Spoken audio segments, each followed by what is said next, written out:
Do you want to delete a message on Instagram? You can remove chat messages from Instagram with just a few simple steps. Before we begin, please like this video and subscribe to our channel for more tutorials and tips. I've also included some helpful tools and apps in the description, so be sure to check them out. To delete a message on Instagram, first, open the Instagram app on your mobile device. Once you're on Instagram, tap on the message icon at the top right corner of the screen to access your chats. Here you will see all of your latest chats.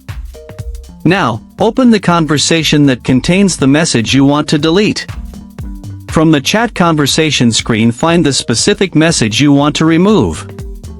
Tap and hold the message until a pop-up menu appears. From the pop-up menu, select Unsend. If a confirmation message appears, tap Unsend again to confirm. The message will now be deleted from the conversation for both you and the recipient.